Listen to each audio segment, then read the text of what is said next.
Party उन्होंने join कर ली। अखिलेश का पलड़ा भारी हो गया।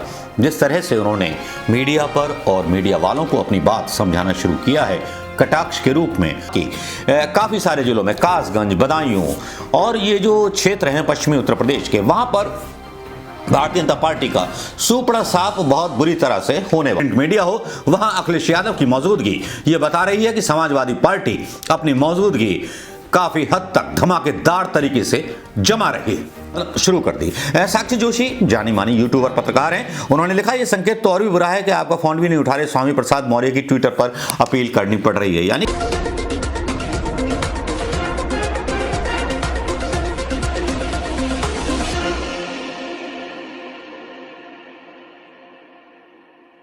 दोस्तों नमस्कार, मैं मनोज कुमार शर्मा, आजाद हिंद आवाज न्यूज के लिए। दोस्तों बड़ी उत्कंठा रहती है सभी को कि उत्तर प्रदेश में क्या होगा, क्योंकि उत्तर प्रदेश वो एक राज्य है जहां से प्रधानमंत्री पद का रास्ता जाता है। ये कहा जाता है सियासती हलकों में।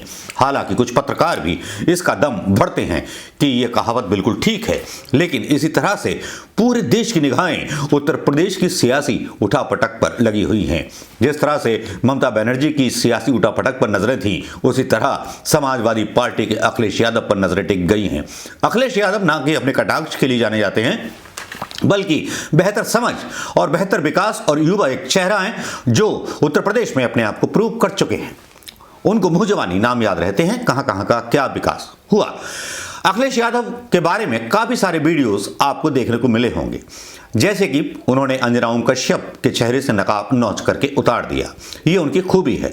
लेकिन अगर देखा जाए तो अब जो है सत्ता में सीधा सीधा सामना, अगर मैं आंकड़े बता दूं तो समाजवादी पार्टी और भारतीय जनता पार्टी के बीच है। प्रियंका गांधी की घोषणाएं तो खूब हुई थी, बाजा बारात बैंड लेकर के, और काफी सारा लगा था कि जोश आएगा, ये होगा और वो होगा। लेकिन कांग्रेस कहीं पिछड़ती हुई नजर आ रही है। कहां कैसे कोई चमत्कार हो जाए तो कह नहीं सकते, लेकिन असल बात तो यह है कि सोशल मीडिया हो या इलेक्ट्रॉनिक मीडिया हो, प्रिंट मीडिया हो, वहां अखिलेश यादव की मौजूदगी ये बता रही है कि समाजवादी पार्टी अपनी मौजूदगी काफी हद तक धमाकेदार तरीके से जमा रही है। मैं आपको बता दूं दोस्तों कि आज सबसे बड़ा झटका भारतीय जनता पार्टी को तब लगा जब स्वामी प्रसाद मौर्य ने कैबिनेट मंत्री थे, उन्होंने इस्तीफा देकर के घोषणा कर दी कि वो अब समाजवादी पार्टी में शामिल होंगे। स्वामी प्रसाद मौर्य के फोटो अखिलेश यादव के साथ वायरल होने लगे। पहले बहुजन समाजवादी पार्टी में थे और उनकी पुत्री संघमित्रा मौर्य नेताजी के साथ समझ में तो आएगा दिखाई दी थी। वजह भी बताऊंगा कि किस तरह से ये लोग नाराज हुए, मौर्य जी का अपमान किया गया। मौर्य जी एक अच्छे नेता हैं, बदायूं में, सहसवान में, और वहां उनकी बहुत अच्छी पैठ है। उनसे मेरी मुलाकात करीब 20 साल पहले हुई थी जब मैं युवा था। तब वो राजनीति के क्षितिज पर बस चढ़ना सीख रहे थे। फूलन देवी का एक प्रोग्राम वहां रखा गया था। लेकिन स्वामी प्रसाद मौर्य एक जाना माना नाम, एक ऐसा नेता जिसको साइड ट्रैक करने की कोशिश की जा रही थी। बहुजन समाजवादी पार्टी ज्वाइन की थी और वहां से छोड़ करके वो आ गए। बहुजन समाजवादी पार्टी के कई नेताओं ने जो है समाजवादी पार्टी ज्वाइन करके भारतीय जनता पार्टी को झटका दे दिया है। और फिर इसमें होता क्या है कि केशव प्रसाद मौर्य का ट्वीट और धमाल कर देता है और बेइज्जती करवा देता है भारतीय जनता पार्टी की। केशव प्रसाद मौर्य ट्वीट करते हैं, आदरणीय स्वामी प्रसाद मौर्य जी ने किन कारणों से इस्तीफा दिया है मैं नहीं जानता। उनसे अपील है कि बैठकर बात करें। जल्दबाजी में लिए गए फैसले अक्सर गलत साबित होते हैं। लोगों ने इस पर चुटकी लेनी साबित कर दी, मतलब शुरू कर दी। साक्षी जोशी जानी मानी यूट्यूबर पत्रकार हैं। उन्होंने लिखा ये संकेत तो और भी बुरा है कि आपका फोन भी नहीं उठा रहे। स्वामी प्रसाद मौर्य की ट्विटर पर अपील करनी पड़ रही है। यानी कि फोन नहीं उठा रहे स्वामी प्रसाद मौर्य। तो इसके पीछे की पृष्ठभूमि क्या है, लेकिन खबर भी थोड़ी सी जरूरी है। स्वामी प्रसाद मौर्य का योगी कैबिनेट से इस्तीफा, सपा में हुए शामिल। गाहे बेगाहे खबरें तो चल रही थीं। आनंदीबेन पटेल को अपने इस्तीफे में स्वामी प्रसाद मौर्य ने कहा, श्रम एवं सेवा योजन वह समन्वय मंत्री के रूप में विपरीत परिस्थितियों व विचारधारा में रहकर भी बहुत ही मनोयोग के साथ उत्तरदायित्व का निर्वहन किया है, किंतु दलित, पिछड़ों, किसानों, रोजगारों, नौजवानों एवं छोटे, लघु एवं मध्यम श्रेणी के व्यापारियों की घोर उपेक्षात्मक रवैये के कारण उत्तर प्रदेश के मंत्रिमंडल से मैं इस्तीफा देता हूं।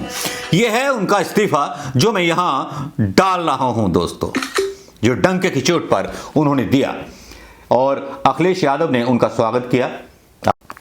अखिलेश यादव का ट्वीट आया कि सामाजिक न्याय और समता समानता की लड़ाई लड़ने वाले लोकप्रिय नेता श्री स्वामी प्रसाद मौर्य जी एवं उनके साथ आने वाले सभी नेताओं, कार्यकर्ताओं और समर्थकों का सपा में ससम्मान हार्दिक स्वागत व अभिनंदन। सामाजिक न्याय का इंकलाब होगा, 22 में बदलाव होगा।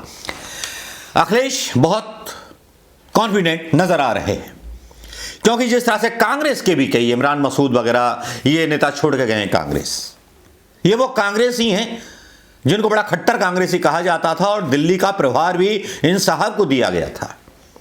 तो सत्ता के बिना कुछ कांग्रेसी ऐसे हैं रह नहीं पाते, पार्टी जाए भाड़ में, और कांग्रेस ऐसे ही मतलब क्या बोलूं, कीचड़ के कंबलों को लपेट करके बैठी रहती है और वापस आ जाएं तो उनका जोरदार स्वागत होता है। खैर, कांग्रेस की राहुल गांधी जाने, प्रियंका गांधी जाने, कांग्रेस आला कमान जमाने, हम क्या कह सकते हैं। सियासत की इतनी समझ हमको है नहीं। खबरें पढ़ना आता है, जो खबरें हैं खबर नवीस हैं, खबरों का ढोल फाड़ देते हैं, लेकिन खबर सच्ची होती है। जो अब नजर आ रहा है उत्तर प्रदेश में, जो मैंने बात की काफी सारे जिलों में, कासगंज, बदायूं और ये जो क्षेत्र हैं पश्चिमी उत्तर प्रदेश के, वहां पर भारतीय जनता पार्टी का सुपड़ा साफ बहुत बुरी तरह से होने वाला है। पूर्वी उत्तर प्रदेश की रिपोर्ट का इंतजार कीजिए, कल आ जाएगी, क्योंकि यहां पर मथुरा से लेकर के कासगंज, इटावा, एटा और आपका इटावा, यहां पर पूरी तरह से साफ है। भारतीय जनता पार्टी के खिलाफ इतना गुस्सा है और सपा के साथ पूरी जनता एक साथ खड़ी हो गई है मुकाबले में हराने के लिए प्रधानमंत्री मोदी और योगी को, उनके घमंड को तोड़ने के लिए। स्वामी प्रसाद मौर्य के साथ और भी कई नेता शामिल हुए। धर्म सिंह सैनी, दारा सिंह चौहान के भी इस्तीफे की अटकलें हैं। धर्म सिंह और दारा सिंह दोनों इनके खेमे के माने जाते हैं। तीनों योगी सरकार में मंत्री हैं, लेकिन तीनों बीएसपी के बड़े नेता रहे हैं, बसपा सरकार में मंत्री भी रहे हैं। ऐसे में तीनों के भाजपा छोड़ने की चर्चा है। अब इसमें एक बड़ा राज खुलता है। एक राज ये भी होता है कि स्वामी प्रसाद मौर्य की बेटी का बदायूं की एक रैली में अपमान किया गया था आज से 3 साल पहले। जी हां, वो शायद वीडियो आपको याद होगा जिसमें उनकी बेटी के हाथ से लखनऊ के कार्यक्रम में बदायूं से बीजेपी सांसद संघमित्र मौर्य को बोलने पर टोका-टाकी की गई थी और माइक छीन लिया गया था। बेटी का अपमान कैसे सहेगा बाप, वो भी जब बदायूं से सांसद हो और समाजवादी पार्टी के ही धर्मेंद्र यादव, अखिलेश के खास रिश्तेदार को हराया हो। इतने बड़े कद के नेता का अपमान शायद स्वामी प्रसाद मौर्य बर्दाश्त नहीं कर पाए और आज इसीलिए फिर से समाजवादी पार्टी उन्होंने ज्वाइन कर ली। अखिलेश का पलड़ा भारी हो गया। जिस तरह से उन्होंने मीडिया पर और मीडिया वालों को अपनी बात समझाना शुरू किया है कटाक्ष के रूप में, उससे बीजेपी की चड्ढी उतरनी चालू हो गई है और योगी जी के चेहरे पर हवाइयां उड़ रही हैं। क्योंकि अखिलेश यादव ने यह भी कहा कि योगी जी का तो टिकट ही तय नहीं हो रहा कि लड़ेंगे कहां से। तो बात साफ नजर आ रही है कि समाजवादी पार्टी भारतीय जनता पार्टी के मुकाबले सवा शेर नजर आ रही है। दोस्तों नमस्कार, जय हिंद। मैं मनोज कुमार शर्मा आता रहूंगा आपके बीच बार बार आपको खबरें लेकर के।